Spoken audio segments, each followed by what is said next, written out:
it's a free-flowing style that's similar to when we played, and I'm glad to see that style back.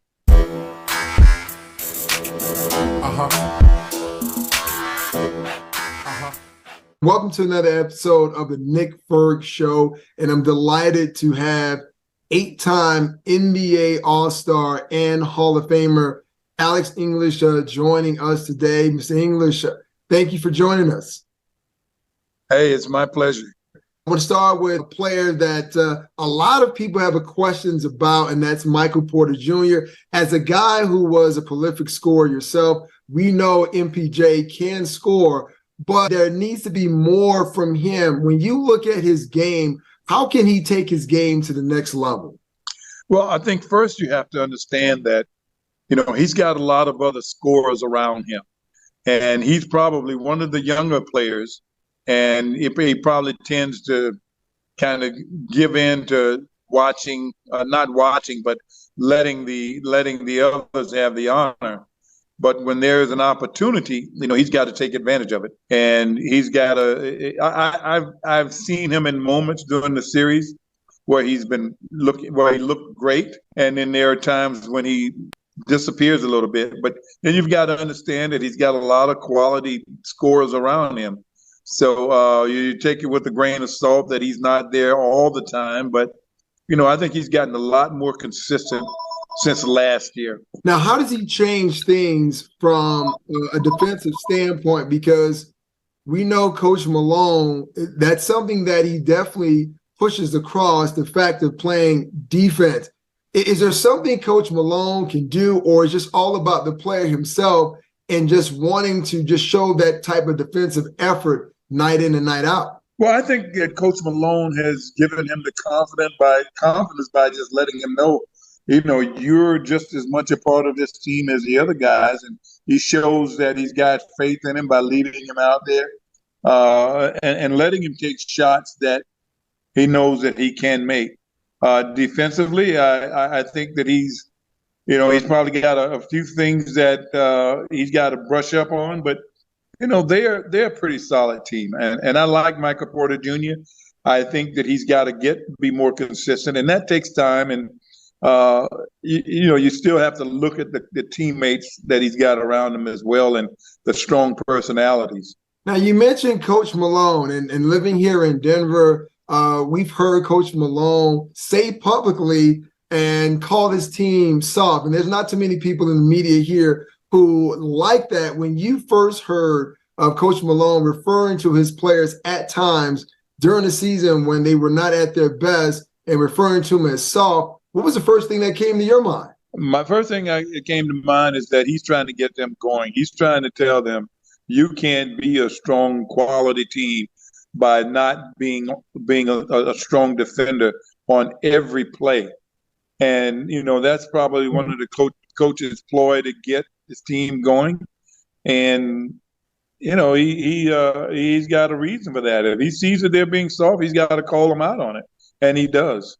Yeah, he's definitely done that. And I've said that when you look at the fact that the team is now accomplished something that the organization hasn't accomplished in their 47-year history, as far as one, being the number one seed and winning the West, you got to give a lot of credit to the players, but also Coach Malone and how he's been able to get to this point.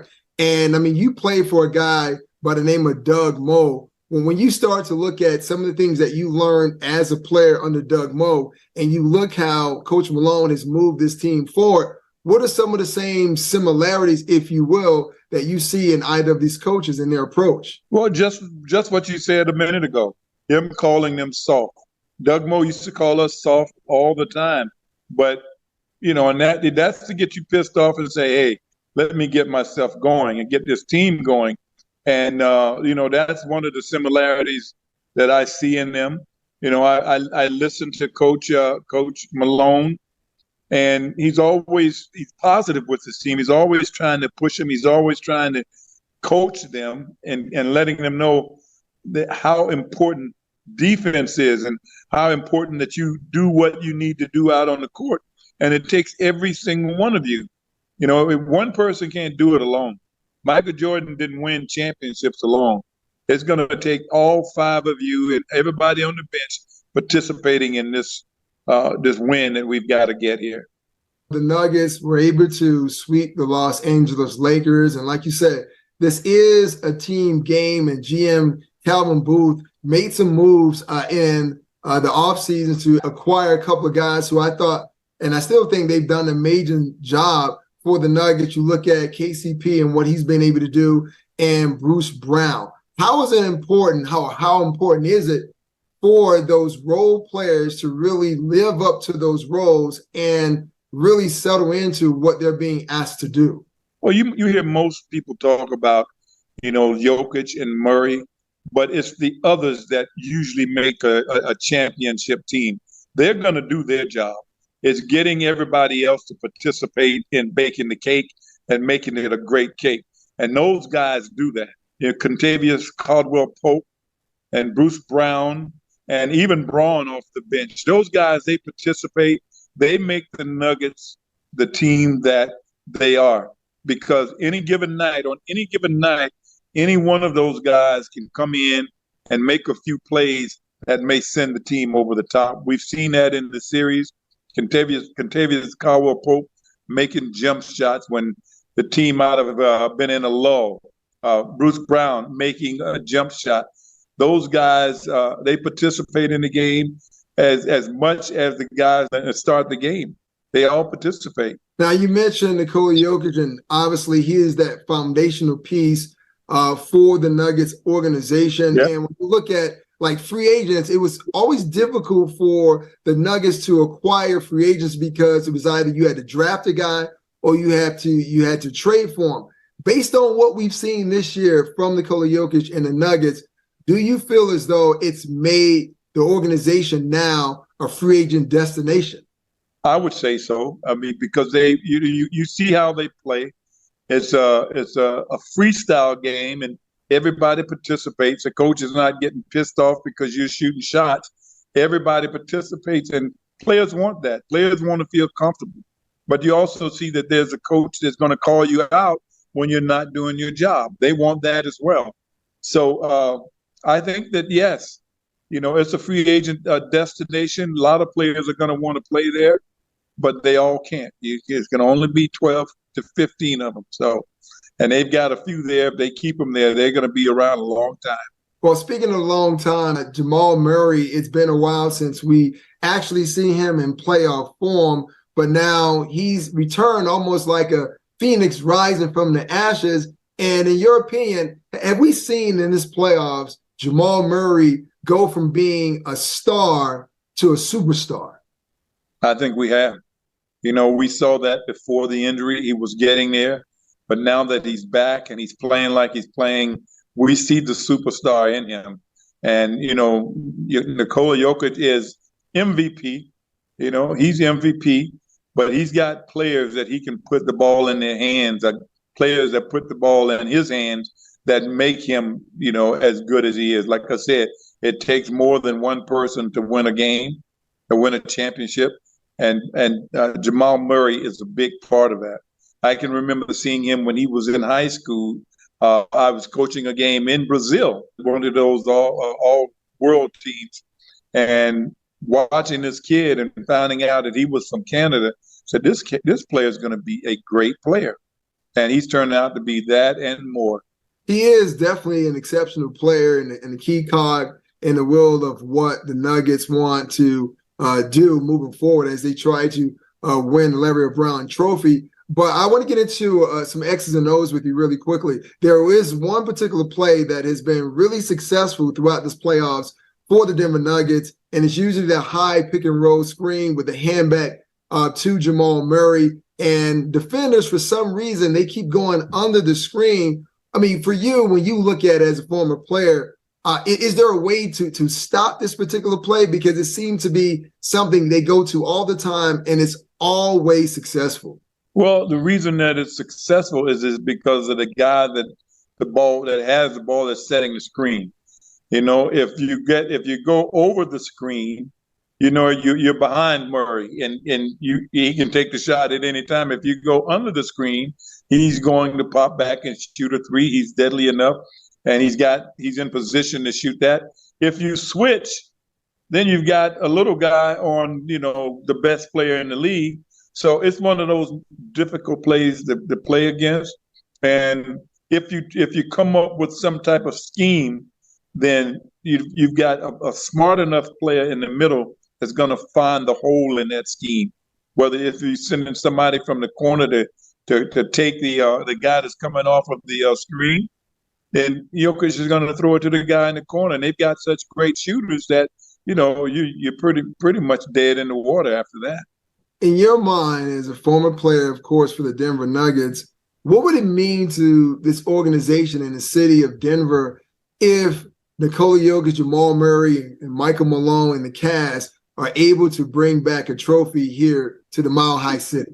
That means a lot. That means that you're one of however many teams are in the NBA to have won a championship. And usually you can count the championship teams on 5 or 6 fingers. It's a special thing. And, for the city of Denver, everybody is watching you right now. They didn't have the type of TV and internet, all the things that you have now to watch a game. They didn't have that when I played. We were tape delayed and we might have gotten seen on the weekend, but the whole world gets to see you now. And it shows off Denver. I was there about a week ago, and Denver's turned into a wonderful city.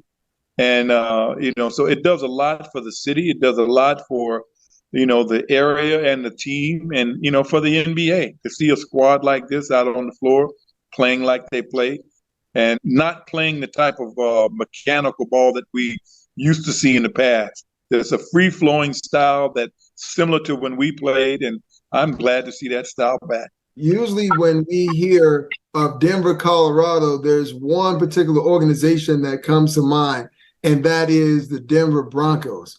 Do you see the pendulum starting to swing in the opposite direction where when people refer to the Mile High City, no longer they're talking about the Denver Broncos, they're talking about Nikola Jokic and the Denver Nuggets? They stopped talking about the Broncos a few years ago. The Broncos haven't been that good in a long time. The Nuggets, if I look back on it, the Nuggets have been very good for, since Nicola Jokic came into the league. Maybe the first couple of years they weren't on the scene as much, but they have been at the top of the NBA ladder for a long time, and people, they recognize and see this. And, he's won the MVP 2 years in a row and should have been there this year. And probably will win more in the future. And they have the type of squad, the type of system, the type of coach that they've got. It's a wonderful thing, and people will be hearing from him for years to come. Now, former Nugget who wore number 15 recently retired, and that was Carmelo Anthony. How should Nuggets fans remember Melo? And the reason I say that, when I walk around Denver and I talk to certain fans, they sometimes keep a closed mouth when it comes to Carmelo Anthony. But you're a former player, former Nugget. How should the Denver fans actually remember Carmelo Anthony? Well, I think they've got a sour taste in their mouth because he left Denver when he probably should have stayed a while longer. So I think that's the reason. They felt that they could he would have taken them to another level. But you've got to give him his props. He's a great player. He played well for the Denver Nuggets, and they got to get over that and say, hey, he was one of us, and let's treat him that way.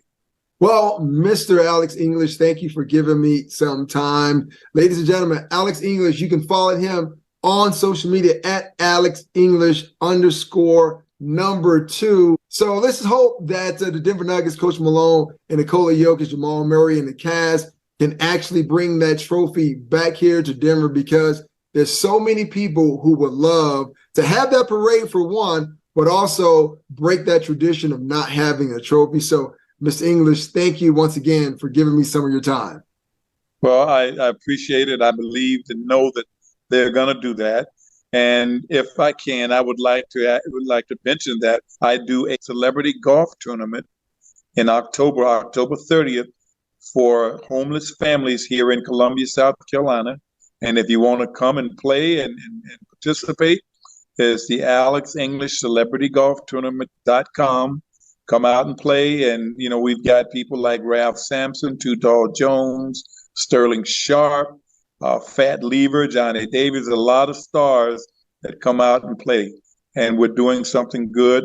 And it would be great to come out after the Denver Nuggets win the NBA championship. Well, there you have it. Make sure that you guys check that out. Alex English is always doing some great things in the community. If you want to help him out, make sure you check that out. Once again, Mr. English, thank you for giving us some of your time. My pleasure. Thank you. Thank you.